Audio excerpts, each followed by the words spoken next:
Hello, everyone. I'm Hal Levy at payment.com, and I am joined today by Eimear O'Connor, who is Chief Operating Officer at Form 3. We're happy to have you, and we're discussing FedNow, the banks, the integration challenges, and what lies ahead. Welcome.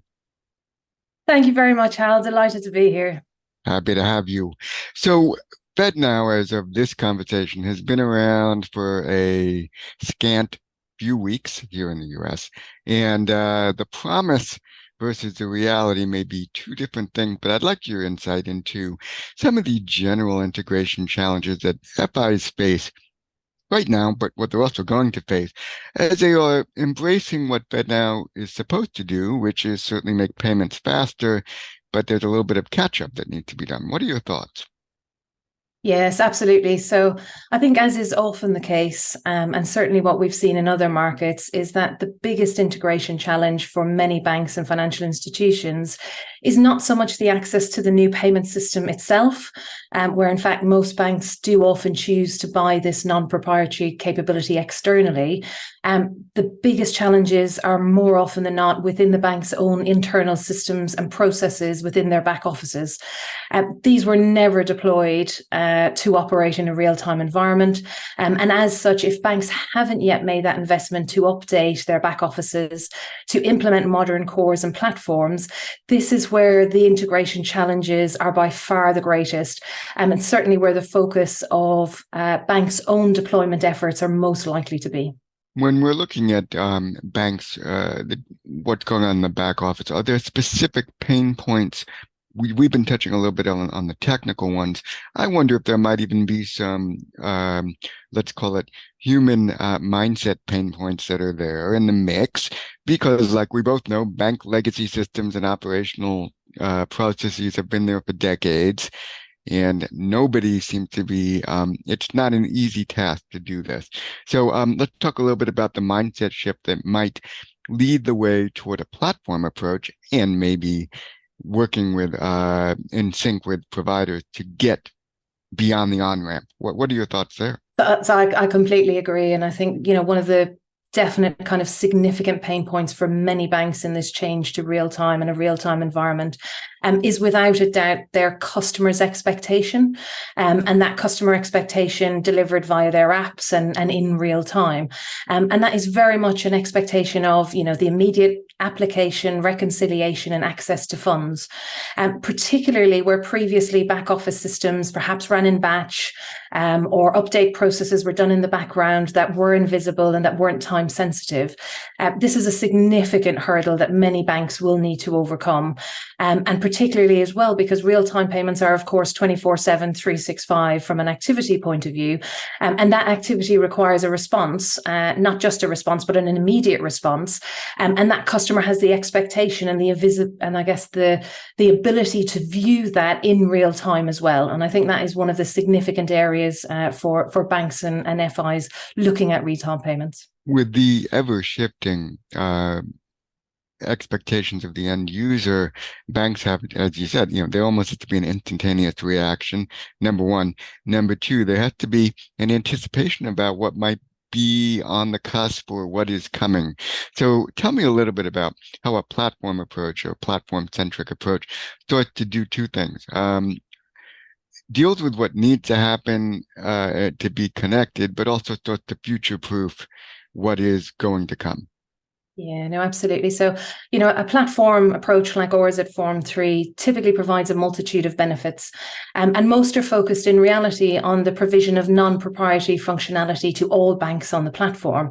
That includes scheme access and connectivity, of course, but also further functionality like payment orchestration, data flows, that all banks need to, in essence, fuel their internal systems, their products, their services. And ultimately, that is the infrastructure that provides the basis for those banks to package those up and create individual customer propositions for their own customers.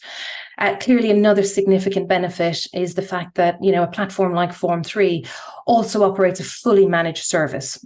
So that means we provide 24/7, 365 service management across the whole platform. In addition, we ourselves are rolling out a multi-cloud platform, which provides the added resilience of being able to run across multiple cloud providers at the same time, and therefore offers our banks with a significant level of resilience and ultimately independence from individual cloud providers themselves. This also means that, banks can truly outsource the burden of not running the technology now, not only running it now, but also ensuring that it evolves to meet the future needs of both the banks themselves, but also the schemes that they are connected to. I think platform technology by its very nature needs to be designed to be flexible and have the future in mind, because the platform is supporting multiple banks and in the case of our platform, multiple payment systems. And so it has to be adaptable to meet the needs of new banks on the platform, existing banks, new schemes, new markets. And therefore, by design, needs to be configurable, secure, and very focused really on understanding how the needs of the multiple users of that platform will develop over time. Certainly among those needs, and you touched on it a moment ago, security. Let's talk about fraud. Let's talk about the conventional wisdom that faster payments equals faster fraud, but also opens up new attack vectors that may not be on the radar as much as they might otherwise. And then obviously too, the instant nature of the payments, and then at least at the moment, the fact that they can't necessarily be examined or recalled, had to spur a whole new approach to fraud. So tell me a little bit about the way the faster payments approach to fraud need to change, has to change, should change, and will change. Yeah, no, look, absolutely. Security and data management extremely high on all of the agendas in terms of moving into a real-time, faster payments kind of environment. Banks will be absolutely focused on how to ensure that security is built in right from the beginning, rather than perhaps as it used to be historically, which was, much more of a control function at the end of a development cycle. That really isn't kind of what is important in terms of how technology is built today. At Form3, we very much operate a SecDevOps model, and that absolutely puts security right at the heart of both our development and operational kind of engineering capability. And we embed security coaching and skills into all aspects of that build and run cycle, which is hugely important, particularly when dealing with, high scale, high volume, immediate response time kind of based technology systems.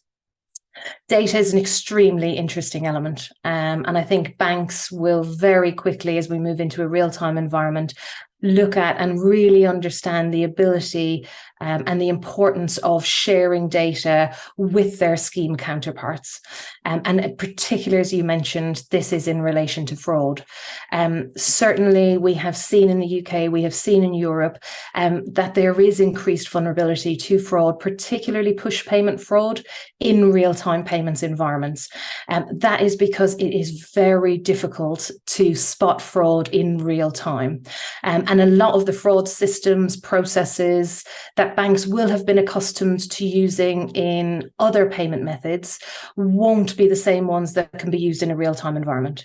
So previously, very easy for a bank, suspicious payment, stop it, pause it, examine it, and then release it back in. No one's the wiser. In an immediate payment system environment, that just doesn't work. And certainly what we're seeing in the UK and across Europe is a real recognition from all of the participants across the schemes themselves around the cooperative use of data with the banks, and being able to insert real-time, AI-based fraud detection into the flow of the payment itself, but that stops, examines, and releases or otherwise the payment in real time. Because again, going back to that kind of importance of that customer expectation of it's a real-time payment. I expect it to be accessible and available in real time as well. So a real challenge, particularly on that fraud side and the real-time fraud element of this for the banks. I'd like to get your thoughts now on a little bit. We'll take a different tack. FedNow doesn't supersede everything. It doesn't swamp everything, and there is no place for the traditional ways of doing things. And certainly banks have to consider, and certainly the end users will consider, certain legacy processes that should be intact, whether it's for a fail-safe proposition or whether it's for certain types of transactions. I would suspect that in some cases, dollar amount or the amount of the transaction or the use case, it's okay to take a day, 2, 3 days to settle. There needs to be a taking a breath moment. So tell me a little bit, if you could, about what the evolution of FedNow might look like and what legacy processes should be intact, should be running in parallel, even with faster payments in the mix. And really, would you even see a hybrid approach to some types of payments, a comfort level that eventually gets reached where, let's say, a real estate transaction for a while won't necessarily be done as a wire, but then could conceivably be instant. If we get to a stasis where we have good fraud control and really a comfort level. Yeah, no, I think it's for me, it's a journey in terms of what this looked like, and a bit like you said, some of it is to do with comfort levels, and so that will come in time as people become more used to the systems, as the systems become more incorporated into how banks operate, as you say, in terms of they are proven in terms of their capability, and they continue to meet customer expectations. I don't think it means that all other payment systems and payment flows will disappear, particularly not overnight. And that is because, I guess, in the complex world of payments, exactly as you've alluded to, there are multiple different use cases as to why different payment infrastructures exist. Some of that is legacy, some of that is cost, some of that is because it's very repeatable payments that don't need to be issued on a real-time basis. I suppose what we are seeing in the UK and in Europe is that those different schemes and payment processing capabilities do persist, and they are used and deployed and priced, in essence, in parallel to meet different customer needs. And for me, I guess this is the real value that banks can create for themselves in terms of how they choose to productize different payment systems using the different underlying payment capabilities that they have. So all of the banks have the same capabilities. It's about, for me, how they package those up to meet the needs of their customers in different ways. And that will be a lot about then creating a real value proposition for customers that differentiates or has the potential to differentiate banks and FIs in terms of their outward offering. Everyone has to have the infrastructure. That is a must-have. I think it's then about how banks think about how they use that infrastructure. And certainly across both the UK and Europe, we have seen banks take advantage or, use that to create real value propositions for their customers.